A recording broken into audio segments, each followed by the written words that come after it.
ప్రేమ మోసమా episode 15. Hi friends, welcome to our channel Madhu Telugu stories. Friends, ఎవరైనా మన ఛానల్ని కొత్తగా చూస్తున్నట్లయితే వెంటనే సబ్స్క్రైబ్ చేసుకొని ఈ వీడియోని లైక్ చేసి షేర్ చేయండి. సో ఇంకా వీడియోలోకి వెళదాం. మర్నాటి ఉదయమే స్వప్నిక అక్క దీపిక, పరంకుశం పిల్లలు బిలబిలమంటూ వచ్చేశారు. పులిహోర, చక్కెర పొంగలి, బొబ్బట్లు, కారపూస చేసుకొచ్చింది దీపిక. అవాల్టి సాయంత్రమే తిరుగు ప్రయాణం అని చెప్పినా వినకుండా పిక్నిక్ ప్రోగ్రాం వేసింది. అంతా గోదావరి దాటి అద్దరికెళ్లి తోటలో అనువైన ప్రదేశం చూసుకొని సెటిల్ అయ్యారు. పెద్దల కబుర్లు, పిల్లల ఆటలు పాటలు మధ్య చిరుతిళ్ళు, సందడిగా ఉంది వాతావరణం. స్వప్నిక ముభావంగా, కొంచెం రిజర్వుడుగా ఉంది.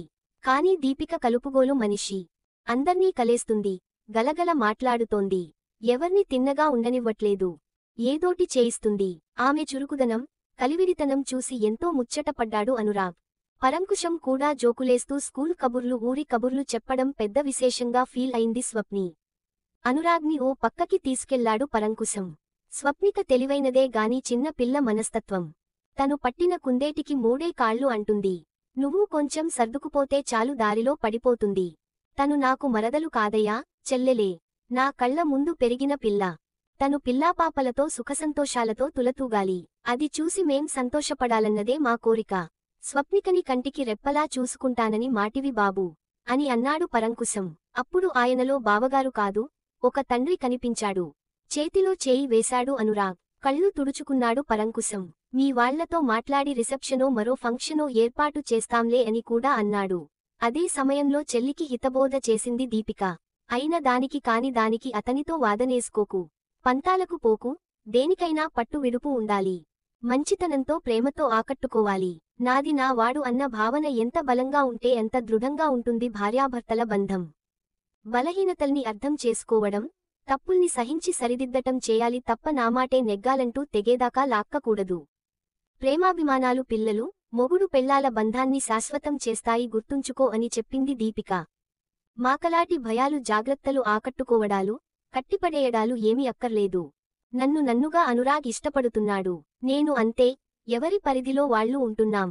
ఎవరి కక్షలో వాళ్లు తిరుగుతున్నాం. ఇక పట్టింపుకి భేదాలకి సంఘర్షణకి స్థానమే లేదు. బావ పురాణ కథలు చెప్పుకొస్తూ భయపెడుతున్నారు గాని వాటి అవసరం మాకు లేదు అని అంది స్వప్ని.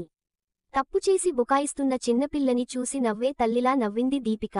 మీ బావని తక్కువగా అంచనా వేయకు. నీ విషయాలన్నీ ఎప్పటికప్పుడు తెలుసుకుంటున్నారు. మీరిద్దరూ కలిసి ఉంటున్న సంగతి ఆయన చెవిన పడింది. దాంతో ఆశ్చర్యపోయింది స్వప్నిక. ఆ నేపథ్యంలో నిన్నటి ఆయన మాటల్ని, బోధనల్ని గబగబా సమక్షించుకుంది. దాంతో ముఖం ఎర్రగా కందిపోగ సిగ్గుతో చితికిపోతూ గంభీరంగా మారిపోయింది. ప్రయాణమై బయలుదేరుతూ మీరంతా మా ఇంటికి రావాలి అని అంటూ ఆహ్వానించాడు అనురాగ్. మా అమ్మాయి కన్నా నువ్వే నయం. మా ఆయుష్షు కూడా పోసుకొని నూరేళ్లు చల్లగా వర్ధిల్లు నాయనా అని అంది స్వప్నిక తల్లి మురిసిపోతూ. కూతురికి అల్లుడికి కొత్త బట్టలు పెట్టారు. స్వీట్లు పండ్లు కొనిచ్చారు. అంతా స్టేషన్ కెళ్లి రైలు ఎక్కించారు. అనురాగ్ని పక్కకి పిలిచి 50,000 కట్ట అతడి చేతిలో పెట్టి అన్నారు సుబ్బారావు, చీరీ సారే ఏమీ పెట్టలేదు. మీ కొత్త ఇంటికి కావాల్సిన ఏర్పాట్లు చేయలేకపోయాను. ఈ డబ్బుతో ఇంట్లోకి కావాల్సిన ఫర్నిచర్ బట్టలు కొనుక్కోండి. పిల్లని జాగ్రత్తగా చూసుకోవయ్యా. తెలిక తప్పు చేస్తే క్షమించి కడుపులో పెట్టుకో అని అతడి కళ్ళు చెమ్మర్చాయి. మీరు నిశ్చింతగా ఉండండి. స్వప్ని బాధ్యత నాది, సరేనా అని అన్నాడు అనురాగ్. ఆ మాట చాలు. ఇంకో 10 ఏళ్లు నిశ్చింతగా బతికేస్తాం అన్నాడు సుబ్బారావు. ఇక ట్రైన్ కదిలింది. హమ్మయ్య గాలి వాన వెలిసింది. అంతా బుద్ధులు చెప్పేవాళ్లే. మనం తప్పు మీద తప్పు చేస్తున్నట్టు తెగ ఫీల్ అయిపోతున్నారు అని అంది స్వప్నిక. ఆ మాటకి స్వప్నిక మొహంలోకోసారి చూసి తల తిప్పుకున్నాడు అనురాగ్. మా డాడీ ఏదో చెప్పినట్టు ఉన్నారు. ఏం చెప్పారు ఏంటి అని అడిగింది స్వప్ని. నిన్ను జాగ్రత్తగా చూసుకోమన్నారు అని అన్నాడు. Sheer foolishness. ఆడదాని బాగోగులు మగాడి చేతుల్లోనే ఉంటాయనుకుంటారు. అప్పగింతలు పెడతారు. స్త్రీలు తమ బాగోగులు మంచి చెడ్డలు తామే చూసుకోగల స్థాయికి ఎదిగేరని ఎప్పుడు తెలుసుకుంటారు ఏమో అని అన్ని స్వప్ని. వారి నమ్మకాలు వారివి, వారి ధైర్యం వారిది అని అంటూ ఆమె తండ్రి ఇచ్చిన డబ్బు తీసి ఇవ్వడం కోసం జేబులో చెయ్యి పెట్టుకున్నాడు అనురాగ్. మా డాడీకి ఇచ్చిన డబ్బు ఇచ్చేయి, అది నాది అని చేయి చాపింది స్వప్నిక. ఆ మాట విని అనురాగ్ షాక్ అయ్యాడు. మౌనంగా నోట్లకట్ట తీసి స్వప్నిక చేతిలో పెట్టాడు. ఫ్లాట్ లోన్కి జమ కట్టేస్తాను. నెలనెలా 20,000 చెల్లిస్తున్న ఏమీ తగ్గటం లేదు. ఆ కటింగ్ వల్ల నాకు ఎక్కువ మిగలడం లేదు. ఇక నుంచి ఇంటి ఖర్చుకి ఇంటి అద్దె కూడా చేర్చి షేర్ చేసుకుందాం అనురాగ్ అని అంది స్వప్ని. అలాగే అన్నాడు ముఖాన గంటు పెట్టుకుని. లెక్కల విషయంలో నేను ఖచ్చితంగా ఉంటాను. ఏమీ అనుకోకు అని అంది. అలవాటు అవుతుందిలే అని అన్నాడు. ఆ మాటకి కళ్ళెగరేసి చూసింది. అనురాగ్ తల తిప్పుకున్నాడు. ఇక ఆఫీసులో very good progress project progress ని పరిశీలించి మెచ్చుకున్నాడు ఋషి. థాంక్యూ అని పరమానంద భరితురాలైంది స్వప్నిక. ఇదే స్పీడ్తో వెళ్తే డెడ్లైన్ కన్నా చాలా ముందే ప్రాజెక్ట్ వరకు పూర్తి అవ్వడం ఖాయం అని అన్నాడు. మీ సలహాల వల్ల పెద్ద భారం దిగిపోయిందని చెబుదామనుకుంది. కాని అహం అడ్డు వచ్చింది. చల్లగాలికి చేదివిన కారుమేఘాల్లా మీ సమస్యలన్నీ పటాపంచలైనట్టున్నాయి కదూ అని అన్నాడు ఋషి. అవునండి. భూతద్దంలో చూసి బెంబేలు పడ్డాను. తాడును చూసి పామేమో కరుస్తుందేమోనని భయపడ్డాను. అది వట్టితాడే అని తెలిసిపోయింది. సమస్యని మని ఊదేశాను అని రెట్టించిన ఆత్మవిశ్వాసంతో చెప్పింది స్వప్నిక. ఆ ప్రభావం ప్రాజెక్ట్ మీద పడింది జోరు అందుకుంది కదూ అని అన్నాడు రిషి. అవునంటూ తలాడిస్తూ నవ్వింది స్వప్నిక. ఏదైనా సరే మనం చూసే దృక్పథాన్ని బట్టి ఉంటుంది.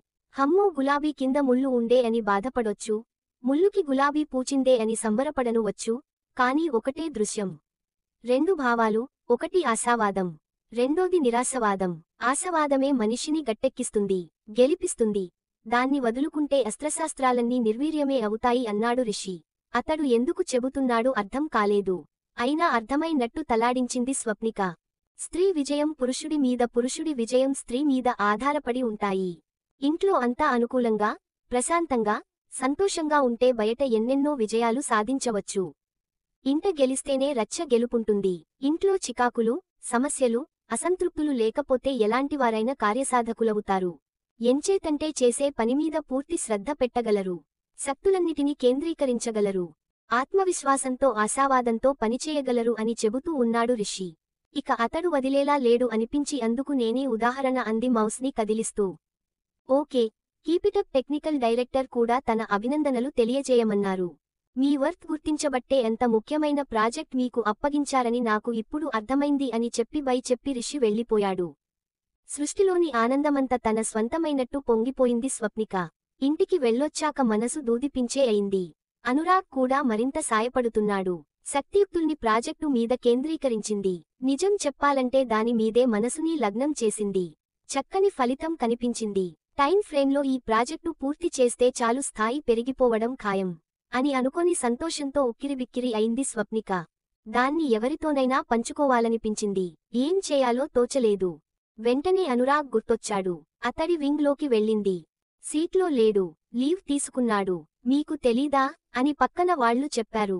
ఆఫీస్కి వచ్చాక లీవ్ పెట్టి వెళ్లాల్సినంత అర్జెంట్ పనేం వచ్చింది? తనకెందుకు చెప్పలేదు అని రకరకాల ఆలోచనలు తేనెటీగల్లా చుట్టేస్తుంటే ఫోన్ చేసింది. రెస్టారెంట్లో ఉన్నానని చెప్పి కట్ చేశాడు. తర్వాత పని మీద శ్రద్ధ పెట్టలేకపోయింది. ఆ సాయంత్రం అనురాగ్ ఇంటికి రాగానే అడిగి లీవ్ తీసుకున్నవెందుకు అని అడిగింది. ఓ ఫ్రెండ్ ఇంటర్వ్యూ ఉందని వచ్చింది. ఆమెని అటు తీసుకెళ్లాల్సి వచ్చింది అని క్యాజువల్గా చెప్పాడు. గాయత్రి మనల్ని లంచ్కి రమ్మని ఎప్పటినుంచో పిలుస్తోంది. కమింగ్ సండే వెళ్దామా అని అడిగింది. నాకు కుదరదు. వేరే ప్రోగ్రాం వేసుకున్నాను. నువ్వు వెళ్ళు అని అంటూ స్నానానికి వెళ్ళిపోయాడు అనురాగ్. ఆ మాటలకి స్వప్నిక స్థానమై అటే చూస్తూ ఉండిపోయింది. మరి అనురాగ్ ఆఫీస్లో లీవ్ పెట్టి ఎక్కడికి వెళ్లాడు, ఎవర్ని కలుసుకున్నాడు తెలుసుకోవాలంటే నెక్స్ట్ ఎపిసోడ్ వినాల్సిందే. మీరు ఏమైనా గెస్ చేస్తే కామెంట్ బాక్స్లో కామెంట్ చేయండి.